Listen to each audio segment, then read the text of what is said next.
Hello everyone, আমি মিঠু ভাই আপনাদের সামনেই আছি, দেখতে পাচ্ছেন। আজকে আমাদের ভিডিওর বিষয় তোশিবা একটা মেশিন নিয়ে।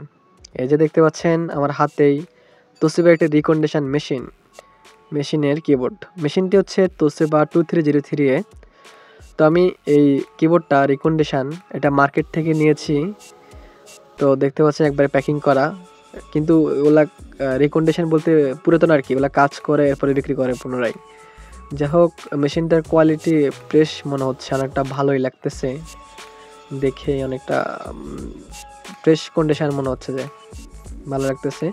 তো আমার সমস্যা ছিল আজকে এই মেশিনটার, আমার এই 2303 মেশিনটার আর কিবোর্ডটা প্রপারলি কাজ করতেছিল না, অনেকগুলো বটন।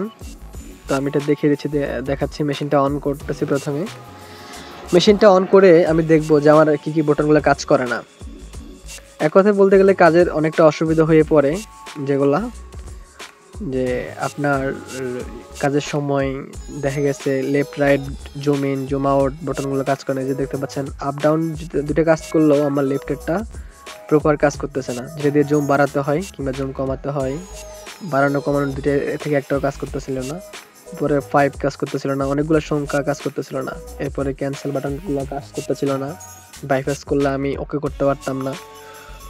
অনেক সমস্যায় পড়তেছিলাম আমি। তো যার কারণে আমি আজকে রিকন্ডিশন কিবোর্ডটা নেওয়া। তো প্রথমে আমি মেশিনটার উপরের যে লকটা আছে, লকটা খুলবো। এটা খুব সহজে যেভাবে খোলা যায়, এটা দিক দিয়ে একটা জায়গা আছে, দেখবেন দিক দিয়ে হাত দিয়ে একটু চাপ দিলেই এটা খুলে যাবে।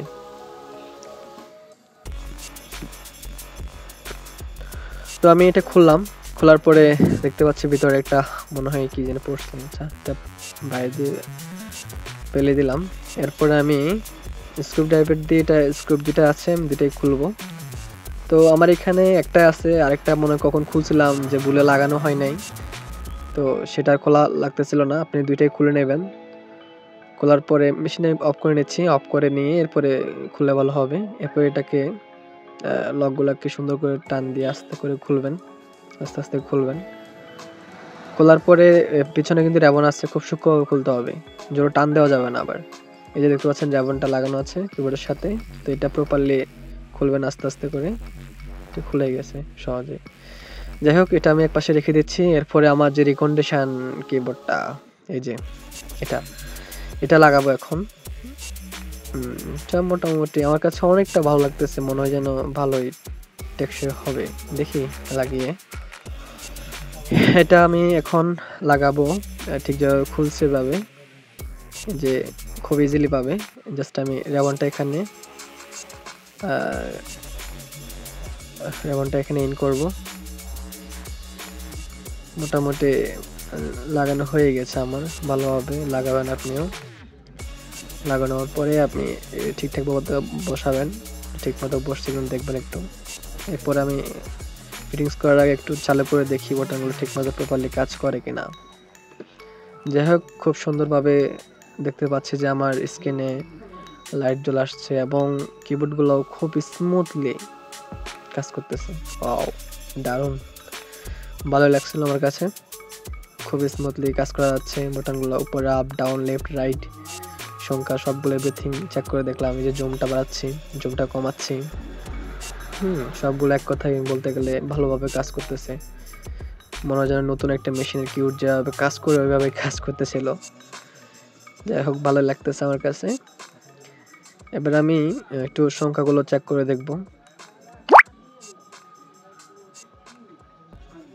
সবগুলো কাজ করে। এই যে সংখ্যাগুলো দিচ্ছি, ক্যান্সেল বাটন দিচ্ছি, সংখ্যাগুলো দিচ্ছি, ক্যান্সেল বাটন দিচ্ছি, সবগুলো বাটন কাজ করে আমার। শূন্যটাও কাজ করে, সবগুলো ঠিকঠাক মতোই কাজ করতেছিল। এরপর আমি আমার মেশিনের ইনফরমেশন একটু চেক দেব। এই যে উপরে সবগুলো চেক করতেছি, সবগুলো কাজ করতেছে, ইনফরমেশনটা চেক করতেছে। মোটামুটি ওয়াও, মেশিনে তো অনেকগুলো প্রিন্ট হয়েছে, প্রায় 2 লাখ টাকার উপরে প্রিন্ট হয়েছে। যাই হোক, আমরা সঠিকভাবে ইনস্টলেশন করতে পারছি এই কিবোর্ডটা, দেখতে পাইলেন আপনারা দেখতে পাচ্ছেন যে সঠিকভাবে কাজটা হয়ে গেছে আমার। যাই হোক, এবার আমি স্ক্রু ড্রাইভার দিয়ে স্ক্রুগুলো লাগাচ্ছি। দুটোই লাগিয়ে নেবেন। আমার যেহেতু একটা আছে, একটা লাগাইলাম, এই আর কি। তো আপনি চাইলে এভাবে ভিডিওটা দেখে খুব সহজে এই একটা কিবোর্ড ইনস্টলেশন করতে পারবেন। ধন্যবাদ, ভালো থাকবেন।